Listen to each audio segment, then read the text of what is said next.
힘을 다하여 내 하나님 여호와를 사랑하라. 하나님은 영이시니 예배하는 자가 영과 진리로 예배할지니라. 아멘. 우리 다 같이 사도신경 말씀으로 우리의 신앙을 고백하도록 하겠습니다. 나는 전능하신 아버지 하나님 천지의 창조주를 믿습니다. 나는 그의 유일하신 아들 우리 주 예수 그리스도를 믿습니다. 그는 성령으로 잉태되어 동정녀 마리아에게서 나시고 본디오 빌라도에게 고난을 받아 십자가에 못 박혀 죽으시고 장사된 지 사흘 만에 죽은 자 가운데서 다시 살아나셨으며 하늘에 오르시어 전능하신 아버지 하나님 우편에 앉아 계시다가 거기로부터 살아있는 자와 죽은 자를 심판하러 오십니다. 나는 성령을 믿으며 거룩한 공교회와 성도의 교제와 죄를 용서받는 것과 몸의 부활과 영생을 믿습니다. 아멘.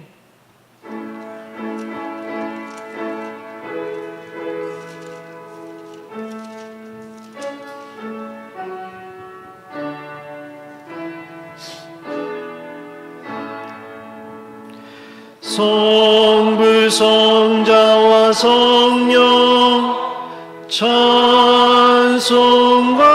영광 돌려보내세. 대초로 지금까지 또 영원 무궁토록 성삼위께 영광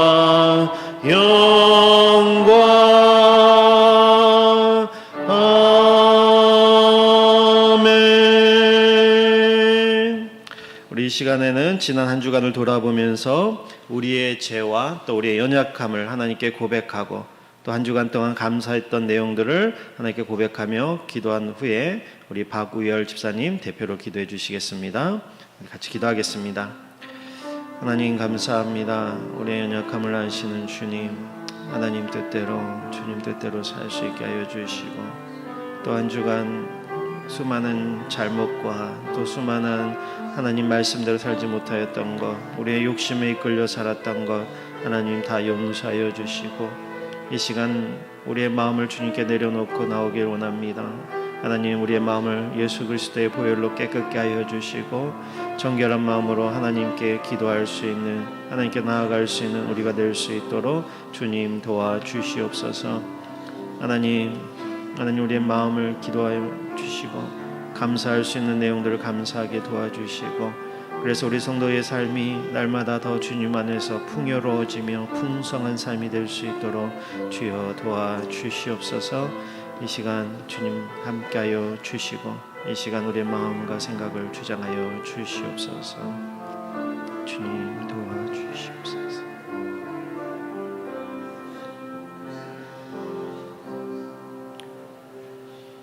내 영혼아 네가 어찌하여 낙심하며 어찌하여 내 속에서 불안해하는가. 너는 하나님께 소망을 두라. 그가 나타나 도우심으로 말미암아 내가 여전히 찬송하리로다. 아멘. 아멘. 이 말씀으로 주님께 나와 기도합니다. 고백하건대 믿음이 작아 늘 흔들리고 불안해하며 다른 곳에 시선을 돌릴 때가 한두 번이 아니었음을, 믿음이 견고하지 못하여 아직도 광야를 헤매이며 주님 나라 주변에 머물고 있지는 않은지 참으로 부끄러울 때가 많았음을 고백하지 않을 수 없습니다. 주여 용서하여 주옵소서. 아멘. 부족하고 허물 많은 나를 불쌍히 여겨 주옵소서. 이끌어 주옵소서. 아멘. 코로나라는 우리의 눈으로는 직접 볼 수 없는 작은 바이러스로 인해 아직도 두려움에 휩싸여 지내고 있습니다.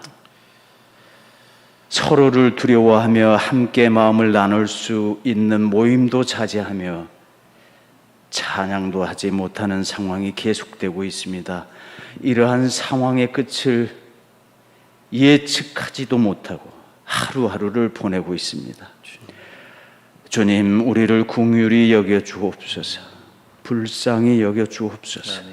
우리의 잘못이 있다면 하루속히 용서하여 주시고 회개하게 하여 주옵소서. 주님, 바라옵고 원하옵기는 주의 얼굴을 주의 종에게 비추시고 주의 사랑하심으로 나를 구원하소서. 우리가 무엇이든지 구하는 바를 들으시는 줄을 안즉 주여, 지금 이 어렵고도 힘겨운 생활을 이겨낼 수 있게 하옵소서. 지혜와 용기를 주옵소서.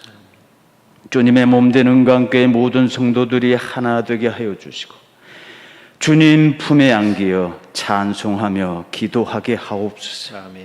한 사람도 빠뜨리지 마시고 주님의 구원의 손길을 내려 주옵소서. 그리하여 내 이웃을 내 몸과 같이 아끼고 사랑할 수 있게 하여 주옵소서. 이 시간 말씀으로 우리의 마음 문을 열게 하여 주시고 우리 임재웅 목사님과 우리 성도들이 서로 하나 되어 교통하게 하여 주옵소서. 이 모든 말씀 우리 주 예수 그리스도의 이름 받들어 기도드렸사옵니다. 아멘.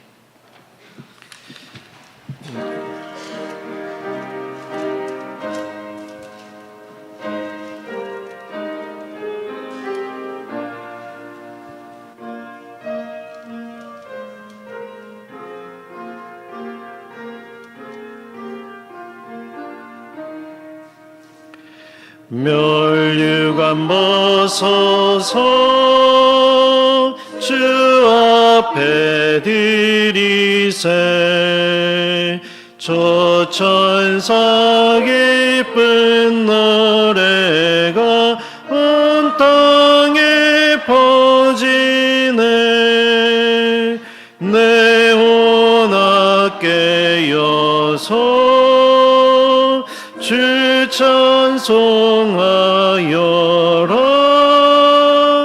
온 백성 죄를 속하신 만왕의 왕일세. 멸류관 벗어서 주 앞에 드리세. 그 손과 몸의 상처가 영광 중 빛나네. 하늘의 천사도 그 영광 보고서 고난의 신비 알고자 늘 음모하도다.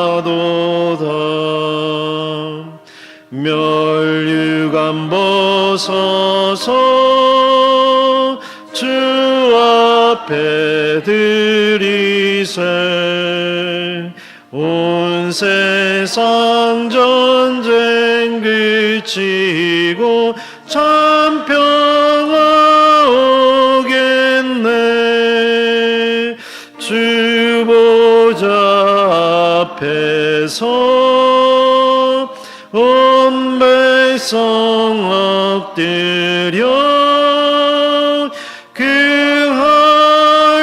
한량없는 영광을 늘 찬송합니다.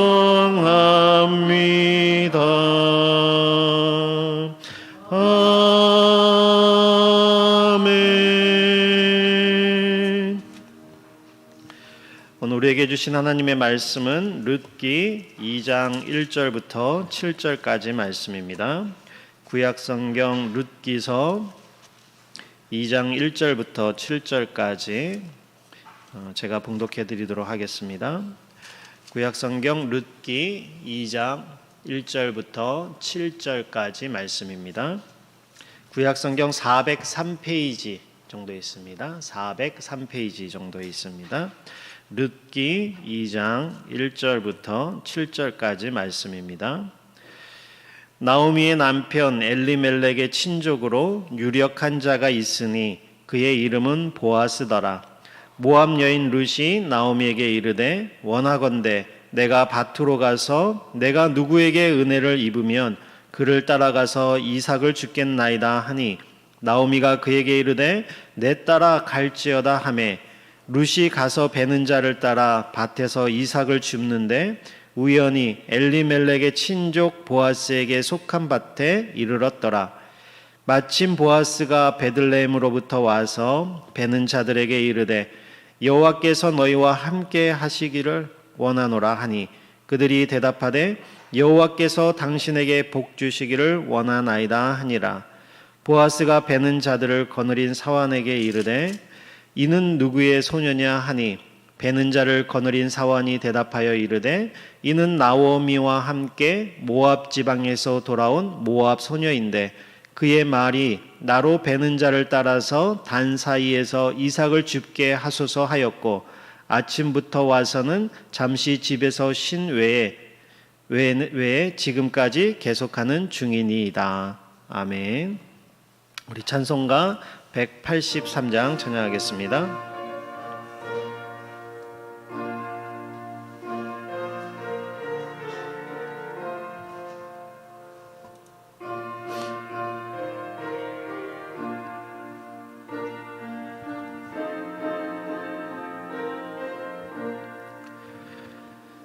빈들의 마른 뿔같이 시들은 나의 영혼 주님이 약속한 성령 간절히 기다리네.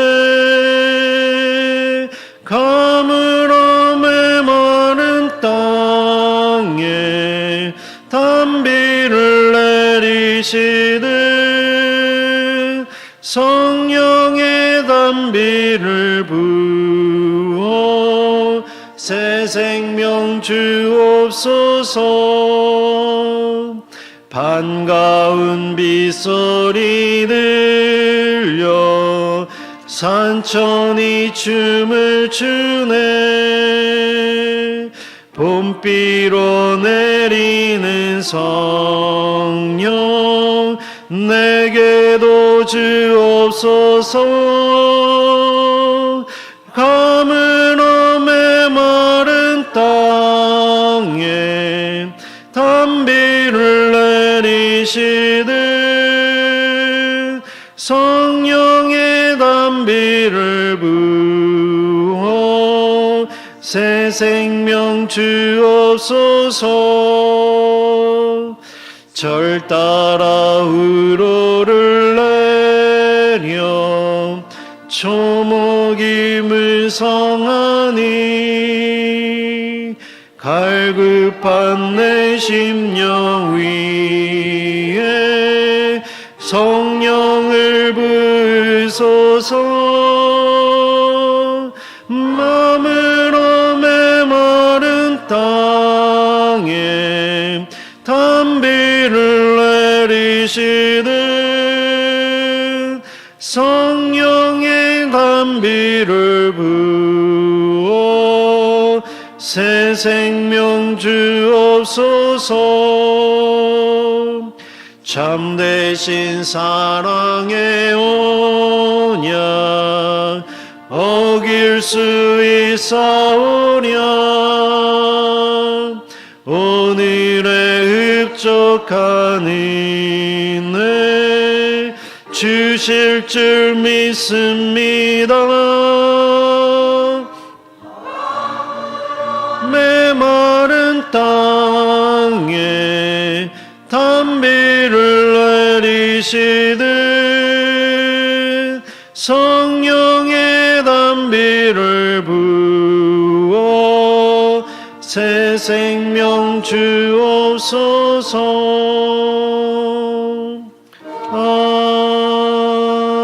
아멘. 우리 오늘 암송하실 말씀 같이 한번 읽어보고 우리 그 다음에 암송하도록 하겠습니다. 우리 주보 앞면을 보시면 우리 지난주까지 1절부터 4절까지고 또 이번 주에는 이제 5절까지 외워야 되는데요. 우리 먼저 한번 1절부터 5절까지 주보에 있는 거 한번 같이 읽어보시고 그 다음에 1절부터 4절까지 같이 한번 암송해 보도록 하겠습니다.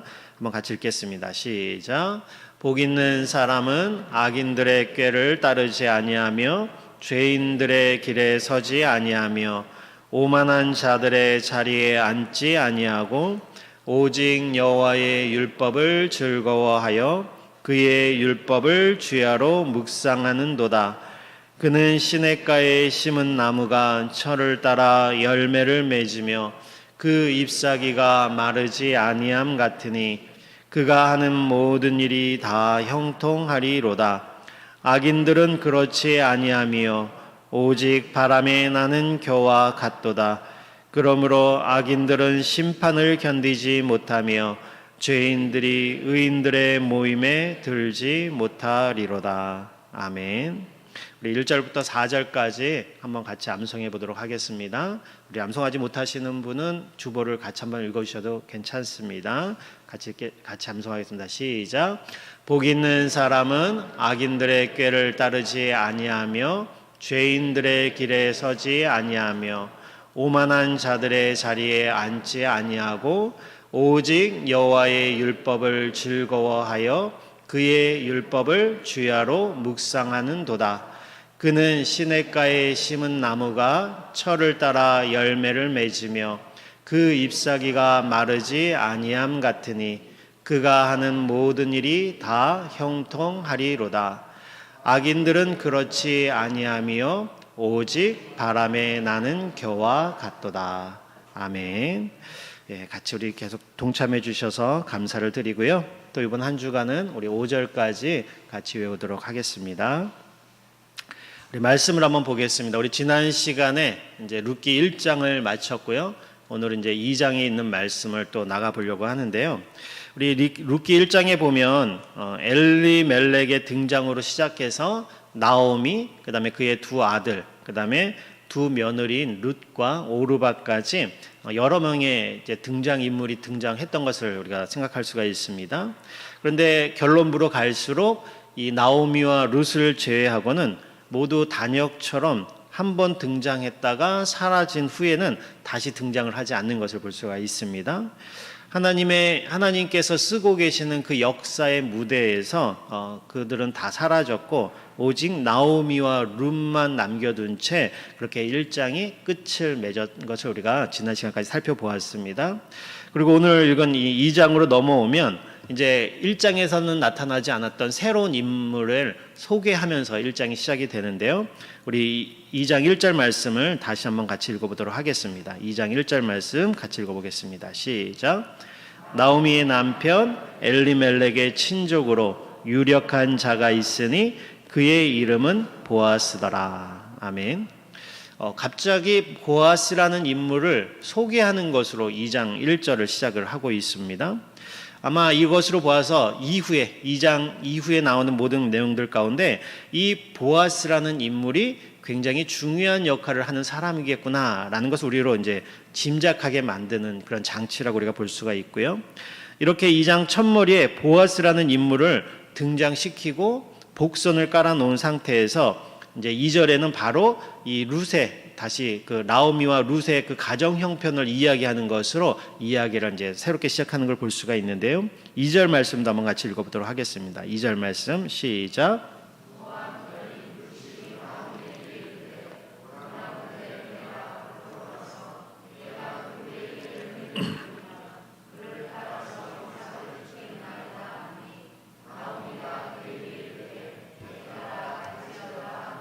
아멘. 우리 지난 시간 1장에서 룻이 시어머니 나오미를 따라서 베들레헴으로 온 것까지 우리가 살펴보았죠. 근데 그들이 베들레헴에 하나님의 은혜를 기대하고 왔지만 그들의 삶의 형편, 환경은 전혀 나아지지 않았습니다. 왜냐하면 여자 둘이 먹고 사는 것이 당시에는 거의 불가능한, 굉장히 삶이 막막한 그런 현실이었기 때문에 그렇습니다. 그래서 이 며느리 룻이 그 나오미에게 그 식량, 먹을 것을 해결하기 위해서 자기가 나가서 누군가의 밭에 가서 그 이삭을 주워 오겠다라고 이제 허락을 구하는 장면이 나오는데요. 지난 시간에도 말씀드렸다시피 당시 이 유대인들에게는 이 추수 때에 가난한 사람들이나 또는 이방인이나 고아와 과부와 같은 사회 최빈곤층 그런 사람들이 다른 사람 그 추수하는 동안에 아무 밭에나 들어가서 그 사람들이 떨어뜨린 이 단을 묶다가 떨어뜨린 그 이삭 나락들을 주워갈 수 있도록, 그래서 그들의 끼니 문제를 해결할 수 있도록 율법으로 규정하고 있었습니다. 오늘날로 이야기하면 뭐 사회 구제 정책 정도로 하나님께서 율법에 아예 그렇게 정해 놓으셨다라는 거죠. 그래서 이 룻이 시어머니인 나오미의 허락을 받고 이제 밖으로 나옵니다. 나올 때 이 룻이 내가 어느 밭으로 가겠다라고 결정하고 나온 게 아니에요. 그렇다고 뭐 나오미가 너는 이 동네를 잘 모르니까 저기 어느 밭으로 가라라고 지시해 준 것도 아닙니다. 2절에 보니까 누군가에게 은혜를 입으면 그를 따라가겠다라고 이제 그런 마음으로 나온 거예요. 그러니까 무작정 일단은 밖으로 나온 거죠. 그러다가 누군가가 자기가 이삭 줍는 것을 허락해 주면 그 사람 따라가서 그 밭에서 죽겠다 하고 나온 겁니다. 그렇게 마음을 먹고 밖으로 나와 보니까 한 무리의 사람들이 추수하러 가는 것을 발견을 한 거예요. 그래서 그 사람들을 따라가서 그 추수하는 사람들을 다루는 그 사환 정도 대표되는 그 사람에게 허락을 받고 그 밭에 들어가서 이삭을 줍습니다. 그런데 나오기 전에 그렇게 발길 따라서 어떤 정하지도 않고 나와서 무작정 따라 들어간 그 밭이 그냥 수많은 밭 가운데 하나인 그런 밭이 아니라 오늘 3절 말씀에 보니까 그 밭이 누구의 밭이었다 그럽니까? 보아스의 밭이었다고 이야기를 해요. 우리 3절 말씀을 같이 한번 읽어볼까요? 3절 말씀 읽어보겠습니다. 시작. 룻이 가서 베는 자를 따라 밭에서 이삭을 줍는데 우연히 엘리멜렉의 친족 보아스에게 속한 밭에 이르렀더라. 아멘. 2장 1절에 갑자기 이 보아스를 소개하는 그 이유가 여기에 등장을 하죠. 룻이 우연히 들어간 밭, 나오미가 그 밭에 가라고 정해준 것도 아니고 내가 그 밭에 들어가겠다라고 해서 나온 것도 아닌데 우연히 그 앞을 지나가는 추수하러 가는 사람들을 따라가서 거기서 허락을 받고 들어간 곳을 보니까 오늘 성경이 말하는 것처럼 우연히 그 밭이 그냥 단순한 밭이 아니라 누구의 밭이라고 되어 있습니까? 엘리멜렉의 밭이다라고 이야기를 하고 있습니다. 보아스의 밭이다라고 이야기를 하고 있습니다. 근데 이 보아스라는 사람이 누군가 하면 거기 보니까 3절에 보니까 누구라고 되어 있습니까? 엘리멜렉의 친족이라고 되어 있어요. 엘리멜렉이 누구였습니까? 룻의 시아버지이자 나오미의 남편인 거죠. 그러니까 룻기 2장 20절에 보면은 이 엘리멜렉의 기업을 물을 수 있는 그것을 그 가게를 이어갈 수 있는 자격과 의무가 있는 사람이 누구냐면은 이 엘리멜렉이라는 자꾸 보아스라는 사람이다라는 거죠. 그리고 4절에 보니까 그 밭에 우연히 들어가서 이삭을 줍고 있는데 그때 마침 밭의 주인 보아스가 그 추수하는 상황을 보려고 베들레헴으로부터 와서 그 밭에 들어왔다라고 이야기를 하고 있습니다. 그리고 5절에 보면은 그 밭에 온 이 보아스가 이삭을 줍고 있는 그 룻을 보게 되고 평상시 동네에서 봤던 처자가 아니다 보니까 저 사람이 누구냐라고 자기가 맡은 종에게 묻습니다. 그랬더니 6절 7절에 보니까 그 종이 룻을 소개하기를 나오미를 따라서 모압에서부터 온 모압 소녀 이방인 여자다라고 이야기를 하고 있습니다. 그리고 아침부터 와서 그 한낮에 잠깐 집에 가서 쉬고는 지금까지 이삭을 줍고 있다라는 그 이야기를 보아스에게 이야기해 주는 것으로 오늘 본문의 내용이 마무리가 되는데요. 이 내용을 정리하면 이렇습니다. 룻이 한 끼 식량, 자기네들이 먹고 살 것이 없으니까 그 한 끼의 식량을 해결하기 위해서 정처 없이 이삭을 주우러 밖에 나갔는데 그 들어간 밭이 우연히도 누구의 밭이요? 보아스의 밭이었고 때마침 그 들어간 밭에서 일을 하고 있는데 보아스가 그 밭을 둘러보고 왔는데 때마침 거기서 일하고 있는 룻을 발견하게 되는 것이고 이 둘이 거기서 마침 만나게 되었다라는 것이 오늘 본문이 하고자 하는 이야기입니다. 이 룻기 저자는 계속해서 우연히 또는 마침 이런 말들을 쓰면서 겉으로는 이 모든 되어지는 일이 어떻게 보면은 우연히 이루어진 것처럼 표현을 하고 있지만 정작 이 룻기를 조금만 세심하게 읽어 나가다 보면은 저자가 말하고 싶은 것은 우연이라는 말을 사용하고는 있지만 정작 이 일은 우연이 아니라 누군가의 손길에 의해서 필연적으로 되어진 일이다라는 것을 말하고 싶은 것입니다. 우리 편에서 보기에는 우연이다라고 볼 수 있지만 하나님 편에서는 필연이다라고 지금 이야기를 하고 싶은 것입니다. 저자가 이 룻기를 쓴 저자가 하나님이 이 두 사람을 그때의 그 장소에서 만날 수 있도록 지금 하나님의 그 섭리의 손길로 이끌어 오셨다라는 것을 이것을 읽고 있는 우리로 하여금 알아채기를 원하고 있다라는 거죠. 룻이 전혀 의식하지 않은 채 우연히 보아스의 밭에 이르게 되었으나 실상은 그 하나님의 은혜를 바라보고 베들레헴에 온 이 룻과 이 나오미의 삶을 새로운 차원으로 인도하시고자 하시는 그 하나님의 섬세한 계획과 그 섭리 속에서 이루어진 것이다. 그것을 우리로 하여금 알아채기 위해서 지금 이러한 방식으로 룻기의 저자가 기록을 하고 있다라는 것입니다. 우리의 성도의 삶도 마찬가지죠.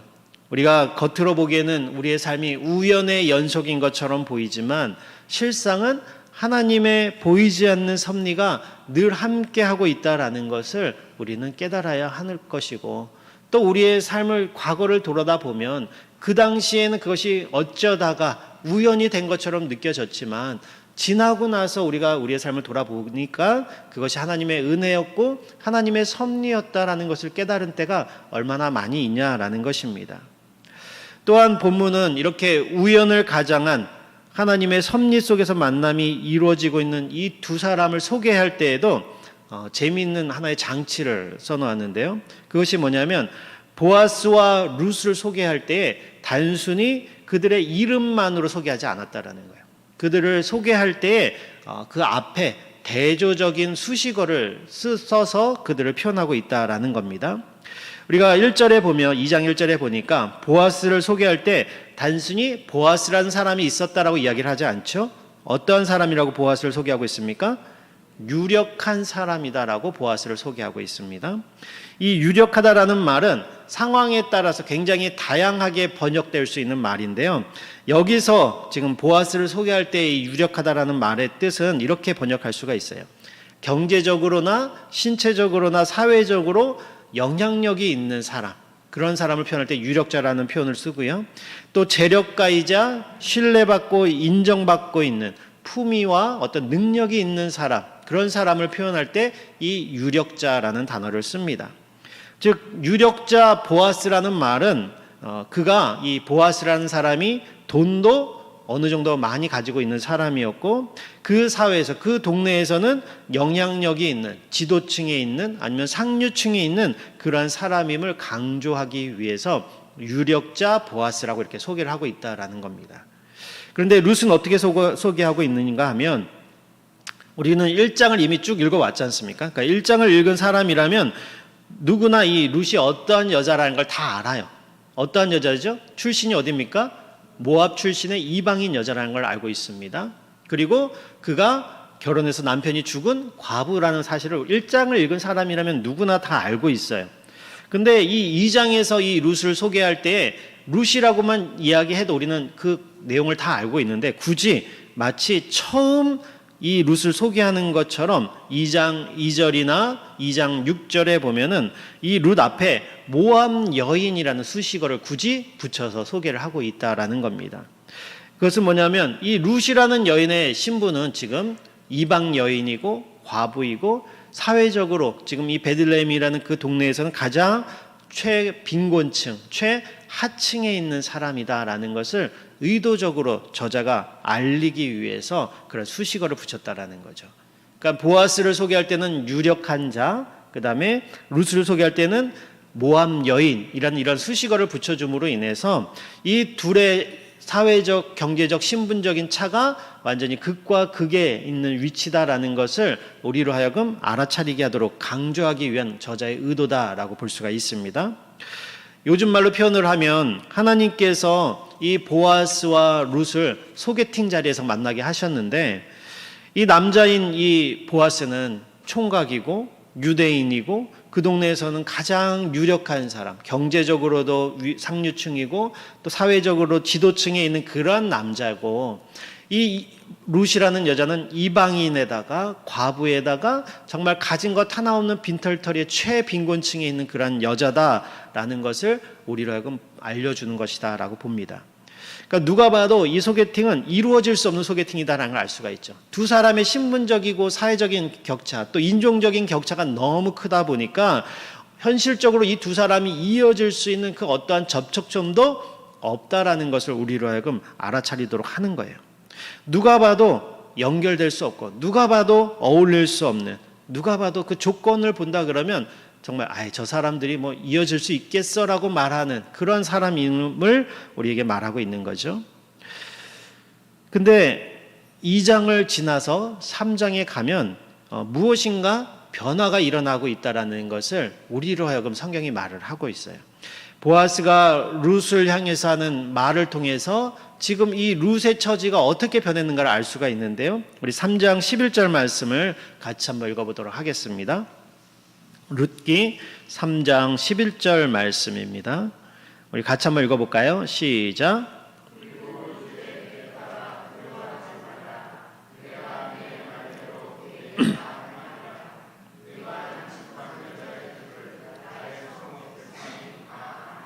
아멘.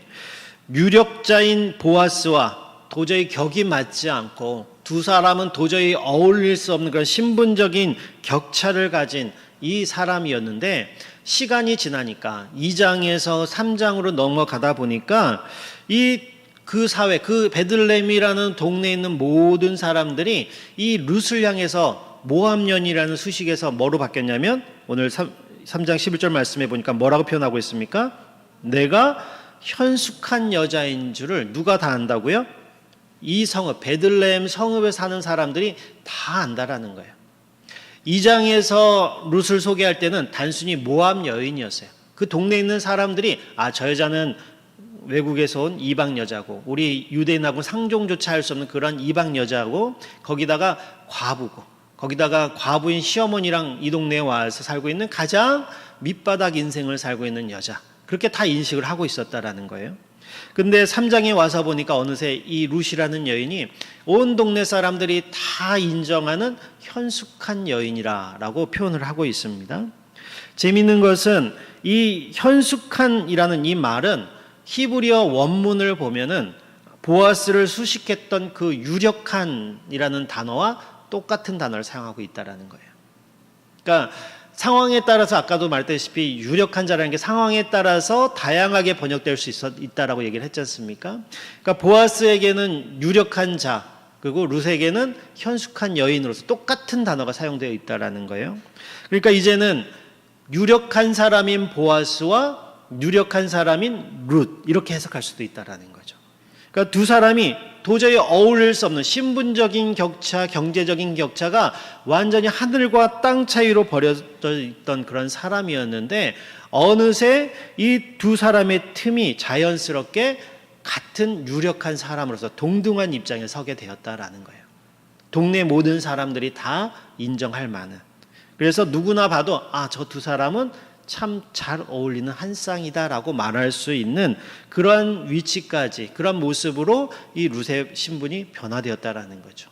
뭐 룻이 부자가 되었다거나 그가 유대인이 되었다거나 그런 내용은 없습니다. 그러나 그의 삶을 보니까 그 동네에 있는 모든 사람들이 인정할 만큼 그 시어머니를 모시고 또 그곳에서 정결한 모습으로 자신의 정결함을 지키고 시어머니를 봉양하고 하나님을 공경하는 그 모습을 보니까 그 여인을 바라볼 때 온 동네 사람들이 현숙하다, 유력한 사람이다라고 인정한 그런 모습이 되었다라는 것입니다.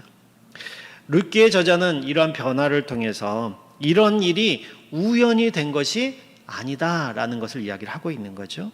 이러한 모든 것들은 다 하나님의 섭리 가운데 된 것이다 라는 것을 우리로 하여금 알게끔 하는 것입니다.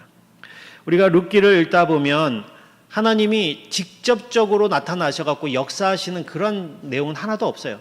혹자는 이 성경에 하나님의 일하심이 한 번도 안 나타나다 보니까 이것은 성경에서 빼야 된다라고 얘기할 그런 이야기가 나올 정도로 하나님의 일하심, 직접적으로 하나님이 등장하셔서 역사하시는 장면이 한 번도 나오지 않습니다. 그러나 우리가 조금만 주의 깊게 그리고 세밀하게 이 룻기를 읽어가다 보면은 이 보아스와 룻의 만남을 주선하고 있고, 또 이 두 사람이 극과 극의 차이, 신분적인 차이에서 어울리는 한 쌍으로 만들어가고 있는 보이지 않는 손길이 있다라는 것을 우리가 알아챌 수 있다라는 겁니다. 그리고 그 보이지 않는 손길이 누구의 손길이라고요? 하나님의 손길이다라는 것을 조금만 세심하게 읽는 독자라면 누구나 깨달을 수 있는 방식으로 이것이 쓰여져 있다라는 것을 우리가 알 수가 있습니다.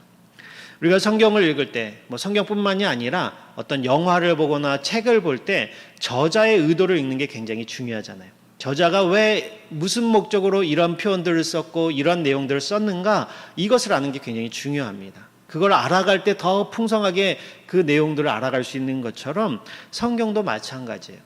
성경을 쓸 때의 저자가 물론 하나님이 그 사람을 감동시켜서 쓰게 하셨지만, 하나님께서 그냥 사람을 로봇처럼 타자기처럼 불러주는 대로 쓰게끔 한 것이 아니라 그 저자의 경험과 그 저자의 지식과 어떤 학문의 수준, 그런 것을 다 고려해서 그 사람이 쓰도록 했지만 오류가 없도록 쓰게 만든 게 성경이거든요.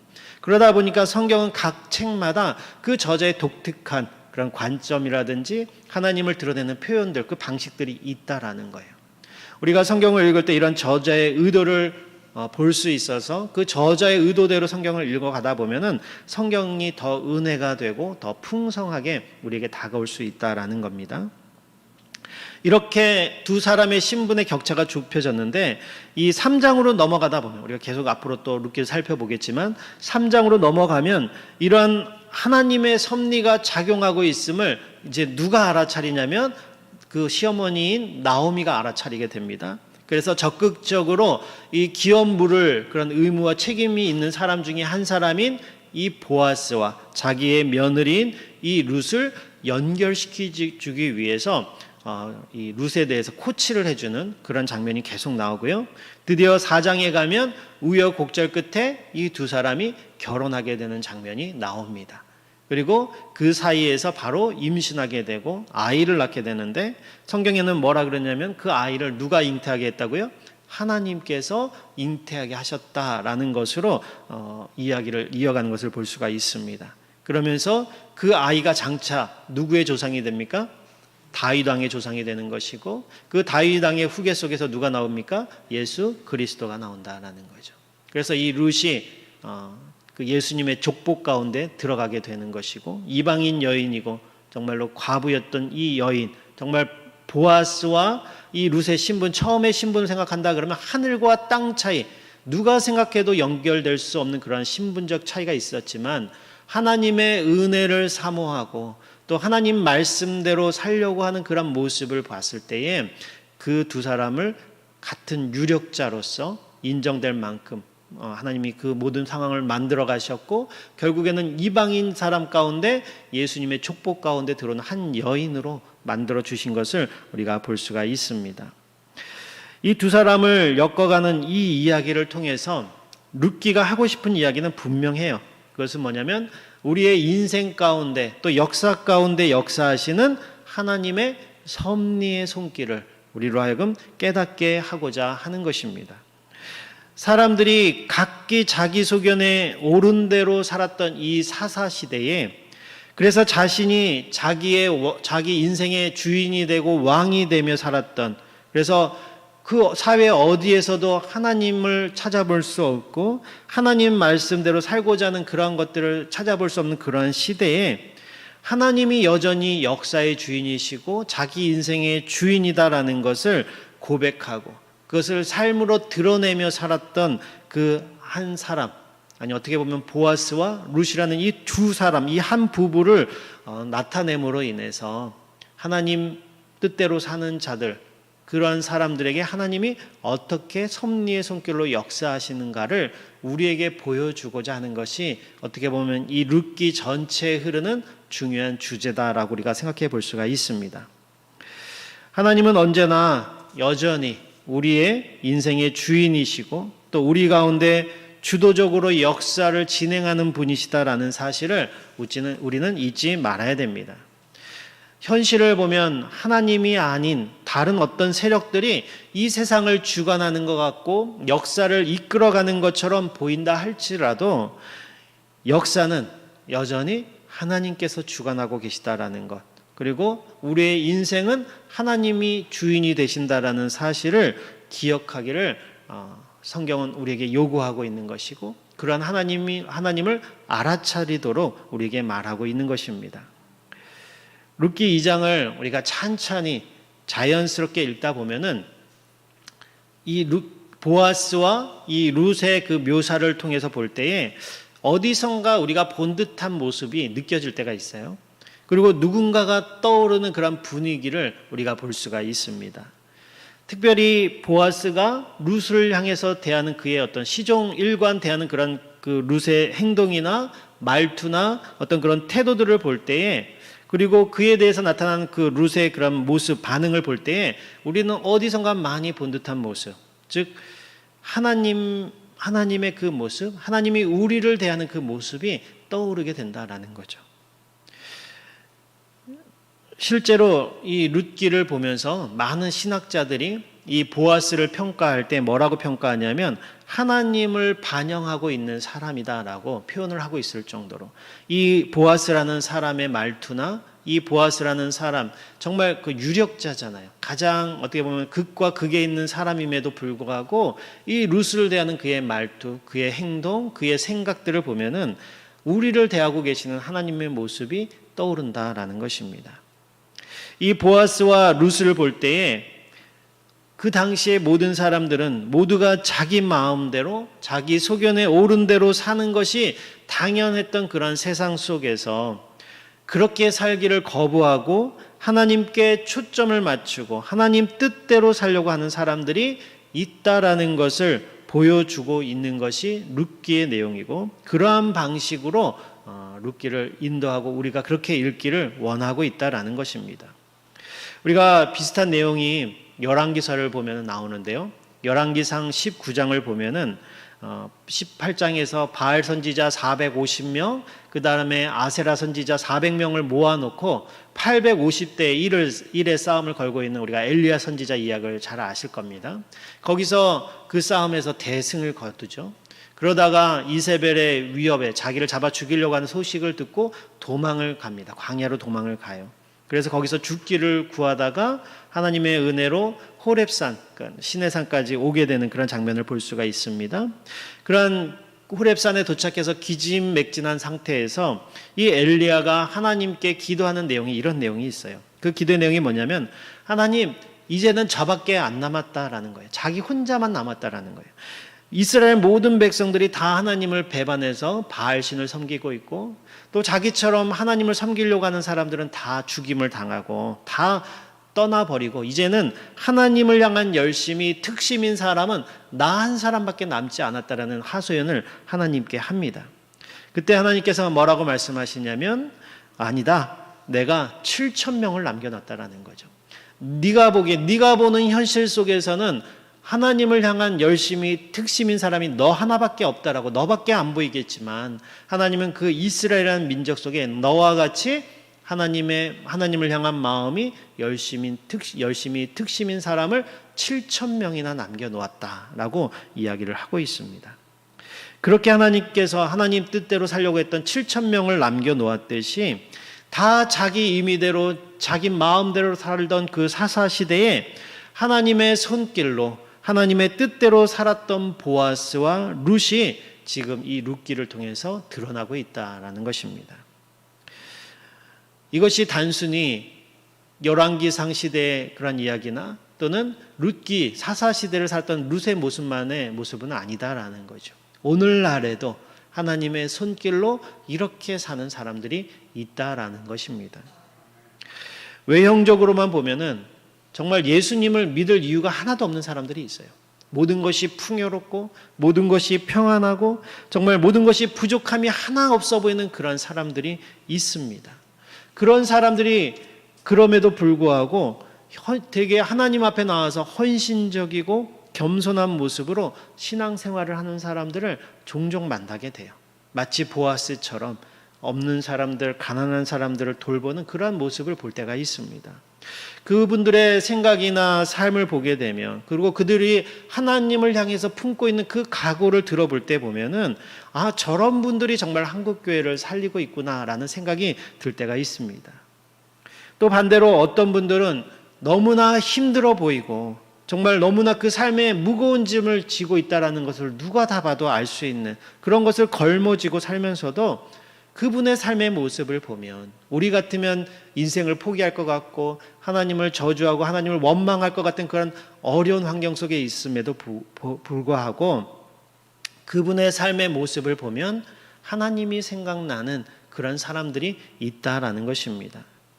세상 사람들이 그렇게 살면은 이 세상 못 산다고 이야기를 하고, 이런 문제는 이렇게 요령껏 살아야 문제가 해결된다라고 성공할 수 있다고 모두가 다 그렇게 말하는 가운데서도 내가 죽는다 할지라도 하나님이 나타나는 그러한 삶을 살아야 된다라고 그 길을 가는 그런 신자들을 볼 때마다 눈물이 날 때가 있다라는 거죠. 그런 어려운 삶 속에서도 신앙을 지키며 사는 그런 모습을 볼 때 그분들의 삶을 보면 하나님이 정말 살아계시구나. 저분들의 모습을 볼 때 저분은 정말 하나님의 모습이 생각나는 그런 삶을 사는구나. 우리가 그렇게 느낄 수가 있다라는 것입니다. 우리가 신앙생활을 하면서 가장 어려움을 느끼는 게 뭔가 하면 나는 나 혼자 이 고생을 하며 산다라는 생각이 들 때가 있다라는 거예요.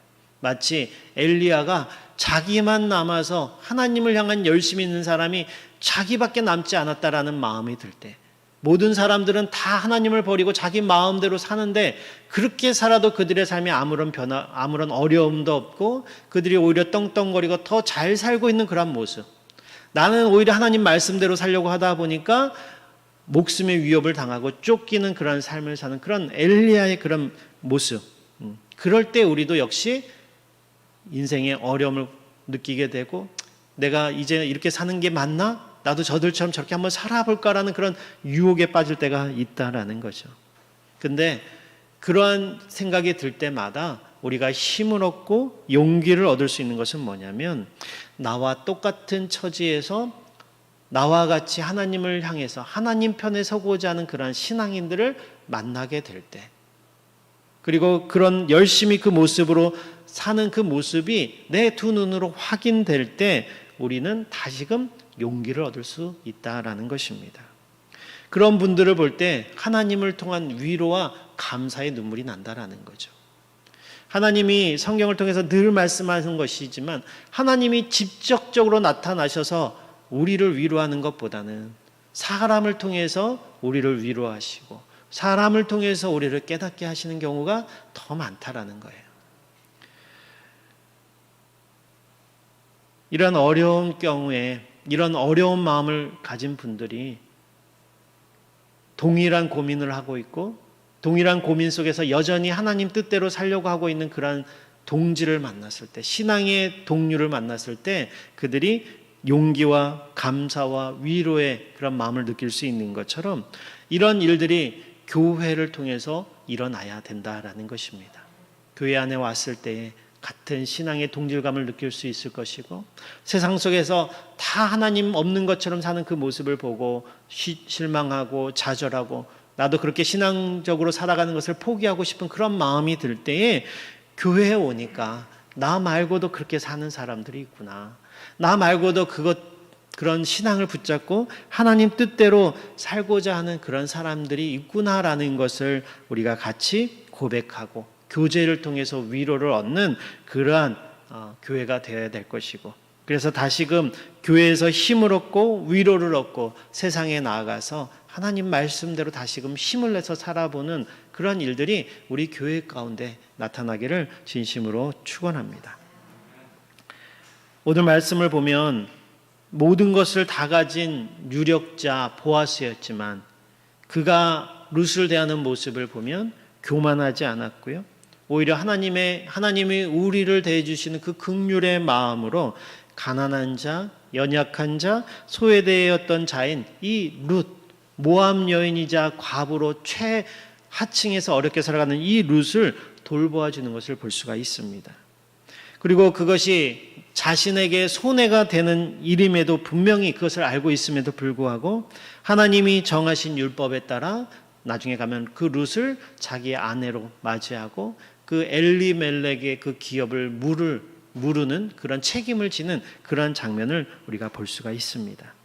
또한 반대로 아무것도 가진 것이 없는 이 모압 여인 룻이었지만 이 룻이 하나님의 은혜가 거하는 그것을 보고 하나님이 은혜가 임한다는 그 소식을 듣고 나오미와 같이 자기의 삶이 나아질 수 있는 모든 가능성을 다 포기하고 시어머니를 봉양하며 베들레헴에 와서 거기서 시어머니를 섬기고 하나님 뜻대로 살려가는 이 룻의 모습은 어떻게 보면 이 사사시대를 살아가고 있는 그 이스라엘 백성들을 부끄럽게 만들기에 충분했다라고 우리는 볼 수가 있습니다.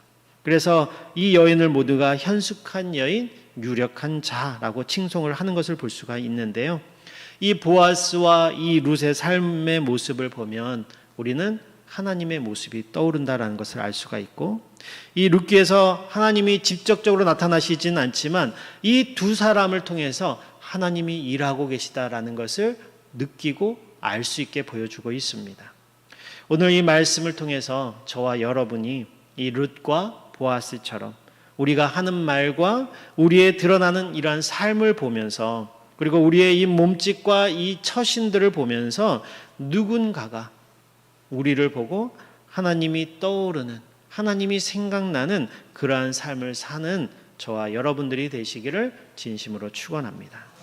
우리 찬송가 455장 찬양하면서 헌금하도록 하겠습니다.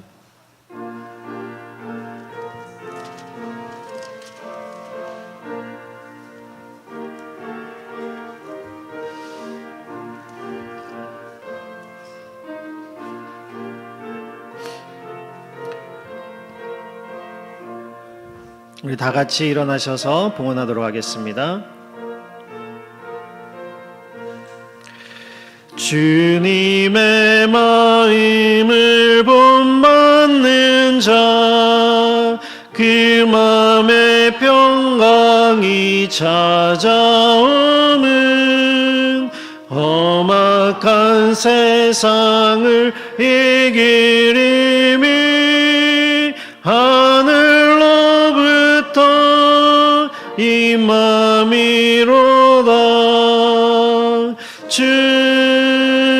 주님의 마음 본받아 살면서 그 거룩하심 나도 이루리.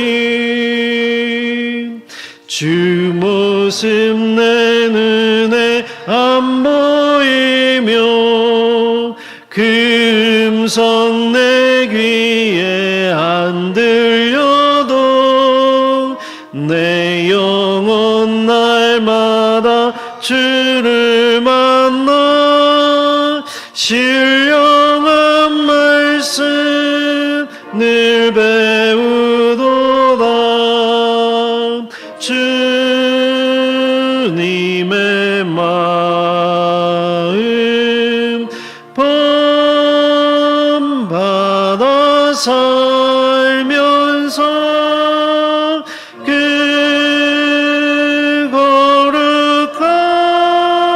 거룩하심 나도 이루리. 가는 길 거칠고 험하여도 내 맘에 불평이 없어짐은 십자가 고난을 이겨내신 주님의 마음 본받음이라.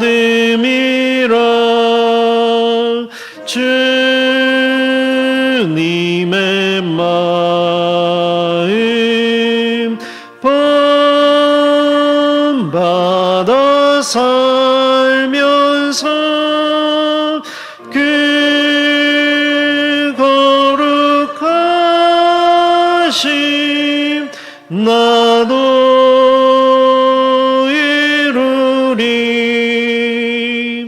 주 예수 세상에 다시 오신 그날엔 묵성도 변화하여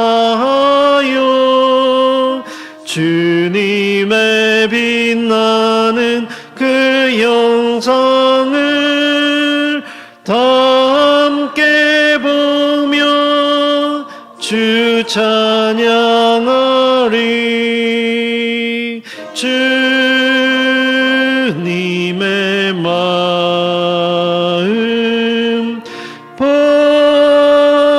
본받아 살면서 그 거룩하심 나도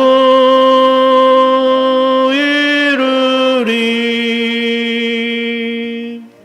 우리 이 시간에 말씀을 생각하면서 같이 소리내서 기도하기를 원합니다. 나의 삶은 누군가 보기에 하나님이 생각나는 그러한 삶인지 한번 생각해 보기를 원합니다.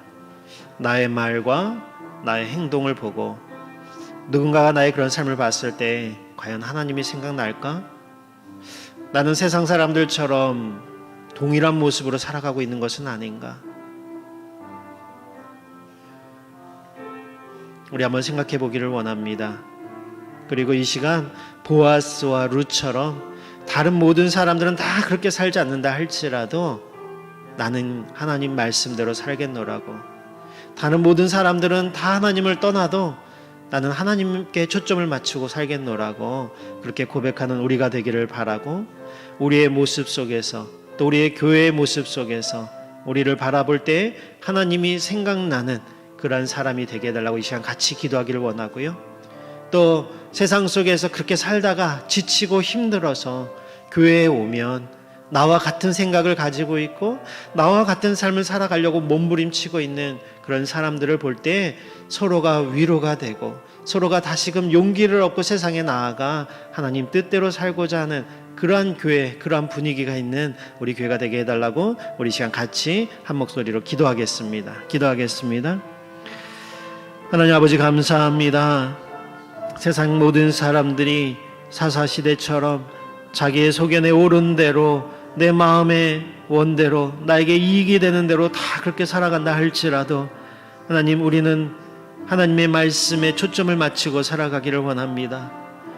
보아스가 그 룻을 향하여 품었던 그 긍휼의 마음, 정말 가난한 자들을 돌보고 연약한 자들을 살피고 또 모든 사람들이 아니라고 말한다 할지라도 다 자기의 이익을 따라서 말씀을 포기하고 다 자기의 욕심을 따라서 하나님 말씀대로 살지 않는 그러한 삶을 산다 할지라도 하나님, 우리는 그러한 삶을 포기하지 않게 도와주시고 때로는 그러한 삶이 우리에게 불이익과 손해와 또 아버지 많은 것을 잃어버리게 만드는 그러한 삶이라 할지라도 하나님 두려워하지 않게 도와주시고 하나님의 손길을 느끼며 하나님의 그 인도하심과 하나님의 그 보호하심을 바라보며 살아갈 수 있는 우리가 되게 도와주시옵소서. 교회에 와서 서로가 힘이 되게 도와주시고 교회에 와서 아버지 상처 주고 아버지 헐뜯고 비난하는 그런 모습이 아니라 교회에 오면 위로가 되고 교회에 오면 다시금 하나님 말씀대로 살고 싶어지고 교회에 오면 다른 성도의 그 말과 그 행동을 볼 때에 아버지 다시금 힘을 얻고 세상에 나아가서 하나님 말씀대로 살고자 하는 결단이 다시 한번 일어날 수 있는 그런 우리 교회가 되게 도와주시고 우리 성도님들 되게 도와주시옵소서. 그러한 힘과 그러한 용기를 얻을 수 있는 그러한 교회 되게 하실 줄을 믿습니다. 주여 도와주시옵소서. 하나님 감사합니다. 말씀을 통해서 우리의 모습을 바라보게 도와주시고 또 말씀을 통해서 우리가 어떻게 결단하고 어떻게 살아가야 될지를 깨닫게 하여 주심을 감사를 드립니다. 지금까지 우리의 모습을 살펴보며 과연 나의 모습을 보고 하나님이 생각날까 우리 모습을 돌아보게 도와주시고 보아스와 룻의 그 모습을 통하여 우리도 그들처럼 하나님을 바라고 하나님에게 초점을 맞추고 살아갈 수 있는 우리가 되게 도와주시옵소서. 하나님 말씀대로 살아가는 자가 나밖에 없는 것 같고 하나님 말씀대로 사는 것이 나밖에 없는 것 같아서 너무 힘들어 나도 그것을 포기하고 싶은 그런 마음이 들 때마다 하나님께서는 우리에게 아니다, 네가 보는 현실이 전부가 아니다라는 것을 깨닫게 하여 주시고, 우리와 같이 다시 우리의 말씀, 하나님 말씀대로 살고자 결단하고 하나님 말씀대로 살고자 노력하고 있는 수많은 신앙인들이 있음을 우리로 하여금 보고 경험하게 도와주셔서 다시금 힘을 얻고 하나님 뜻대로 살아가는 우리 모든 성도님들 주님 될 수 있도록 도와주시옵소서. 하나님, 감사의 마음을 가지고 하나님 앞에 예물을 드렸습니다. 내 쓸 것, 또 우리 가족을 위해 쓸 것도 부족한데 나에게 주신 것이 하나님이 주신 것임을 믿고 고백하고, 또 세상 사람들이 보기에는 손해인 것 같고 어리석은 것 같지만 그것이 하나님을 섬기는 것이고 하나님이 나의 인생을 주관하고 계시다라는 신앙의 고백으로 하나님 앞에 예물을 드린 우리 성도님들을 기억하여 주시고, 하나님의 그 보이지 않는 하나님의 그 섭리의 손길로 저들의 인생을 붙들어 주셔서 루시 그 밑바닥 인생에서 유력한 자로 아버지여 변화되게 하신 것처럼 우리 성도님들의 인생이 유력한 자가 되게 도와주시고 현숙한 또 현명한 그러한 자들로 하나님 변화시켜 주셔서 저들의 인생 가운데 역사하신 하나님의 그 섭리의 손길을 경험하며 고백하며 또 그것을 삶 가운데 드러내며 사는 우리 모든 성도님들 될 수 있도록 축복하여 주시옵소서. 지금은 우리 주 예수 그리스도의 은혜와 하나님의 그 크신 사랑과 성령님의 교통하심이 자기가 인생의 주인이며 자기가 원하는 대로 사는 것이 세상의 원리이며 풍조인 이 시대 속에서 여전히 하나님을 나의 인생의 주인이며 역사의 주인이심을 믿고 고백한 대로 살려고 애쓰는 모든 성도들 머리 위에 지금으로부터 영원까지 함께 있을지어다. 아멘.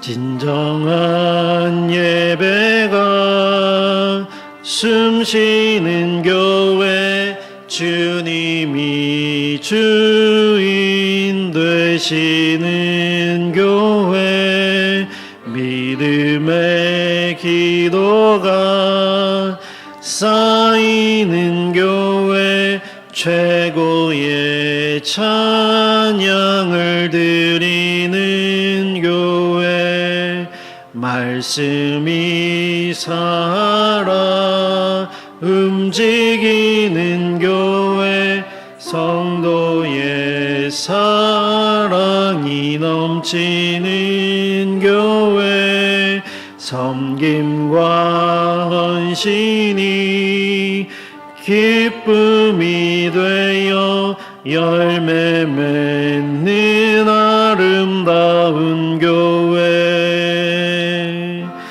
주님의 마음 닮아서